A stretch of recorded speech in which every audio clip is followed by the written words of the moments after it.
څلورم سوال یو زنانه کړی دی، هغه دا دی وایي چې زما سخر چې دی نو هغه په هغه ورځ څاروی علالۍ او بیا د غوښه پخوي په کومه ورځ چې عبدالقادر جیلاني صاحب پیدا شوی وي دا موږ د هغه مولد او عید میلاد دی لکه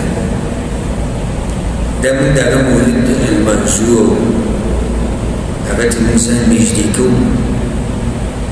نو سوال د دې زنانه دا دی چې آیا زه په دې پخلي کې لکه به غوښه چې پخوي څاروي حلال کې به پخوي دې کې زه شرکت کولی شم او که نه؟ ځکه چې ما ته پته ده چې دا کوم کارونه چې دوی کوي دا ناروا دي. الجواب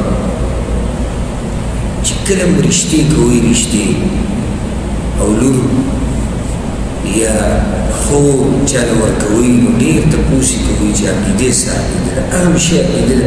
موږ اول تپوس کوو جیداد وې څومره دي، جیداد باید څه تندر ولګي چې سړی مشرک یو بریلی یو قبر پرست یو شیعه صوفي په هغه باندې به څه کړي؟ نو اهم شی دنیا دغه څه شی دی؟ عقیده ده. خیر دی که غریب دی خو چې عقیده کې ایماندار موحدي پاک صفا سړی لکه اوس دا خور غریب دی نو دا په څه شي؟ جواب دا دی چې اول خو دا قسمه اعیاد او اخترونه او مولدونه د بشریت کې نشته، دا میلادونه نشته. زمونږ دوه اخترې دي بس. امام ابو داود امام نسائي حدیث راوړی د انس بن مالک رضی الله عنه وایي چې قدم رسول الله صلى الله عليه وسلم المدينة ولهم يومان يلعبون فيهما. پیغمبر صلی الله علیه وسلم مدینې ته راغی او د هغوی دوه ورځې به یې کې به یې خوشحاليانې کولې، لوبې به یې کولې. پیغمبر صلی الله علیه وسلم ما هذان اليومان دا دوه ورځې د څه دي؟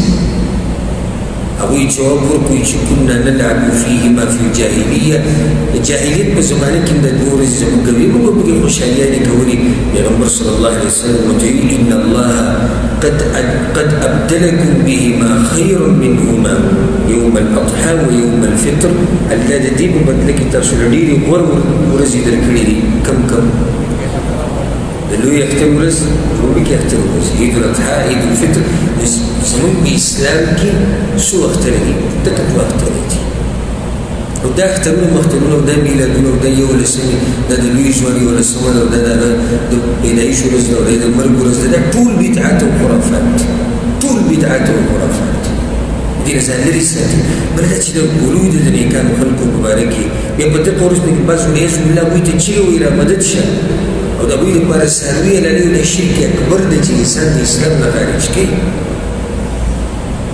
اوس راځو دې جواب له د کار خو ناروا ده نو دا ښځه به څه کوي؟ دوه حالات دي. یو که چېرته د دې د اصغر دا څاروی حلالۍ د دې دپاره چې عبدالقادر جیلاني ته نږدې شي او د هغه په نوم یې حلالۍ نو دا شرک اکبر دی. دا کوم شرک دی؟ شرک اکبر دا کفر دی، انسان د اسلام نه وباسي. که چېرته دا سړی د څاروي د چا په نوم حلالۍ د عبدالقادر جیلاني په چې خلکو دلته لوی ځوان او دا اخوا کته د پنجاب د راپول او سیند دوی ورته غوث پاک او غوث اعظم والعیاذ بالله که چېرته د هغه په نوم یې حلالۍ نو بیا خو د کفر او شرک دی. امام مسلم دا روایت راوړی د علي رضی الله عنه، هغې کې څه دي په روایت کې پیغمبر صلی الله علیه وسلم وایي لعن الله من ذبح لغیر الله.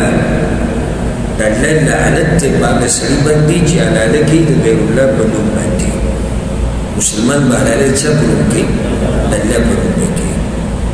نو که چېرته داسې او دی د ده پیر او د بابا او که هر څوک که عبدالقادر جیلاني دی او که بل څوک دی چې د هر چا په نوم یې حلالۍ د شرک دی، په دې کې به ورسره دا زنانه مرسته نه کوي. د دې خوراک حرام دی ځکه چې دې باندې د غیر الله نوم اخیستی شوی دی. نه به د تقسیمې نه به د دې په پخلي کې د چا سره مرسته کوي، په یوې طریقې سره به مرسته نه کوي. الله ولا تعاونوا علی سره مرسته نه کوي. او دې زنانه ته موږ دا وایو چې ښه سخت انکار به کوې، ښه سخت انکار او ښه صفا به وایي چې دا خو د الله سره شرک دی او زه په دې کې نه شریک کېږم. او که چېرته د دې ښځې خاوند دغه شیان وي چې هغه د دې باباګانو او د دې پیرانو په نوم باندې څاروي علانې او غیر الله ته چغې وایي او دې قبرونو ته ځي او هغې ته سجدې لګوي او دې درګاهونو ته ځي، نو بیا په دې ښځه باندې لازم دي چې د هغه نه ځان څه کړي، جدا کړي. یعنې ته وایي چې دې نه توبه وباسي که دا کارونه پرېږدي صحیح ده، که نه یې پرېږدي زه لاړم د پلار کور ته، په دې لازم دي ځکه چې سړی مشرک دی.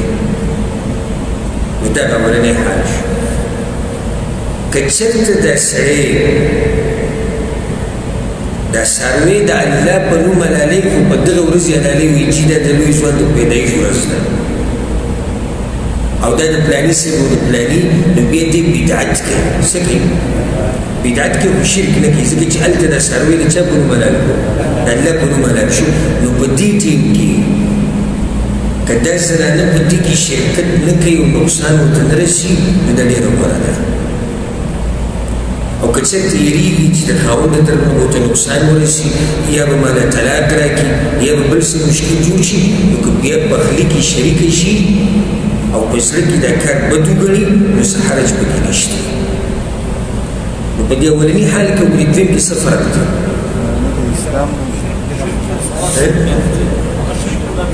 هغه شرک او د بدعت. نو په شرک کې خو په یو حال کې هم د مرسته نشي کولی.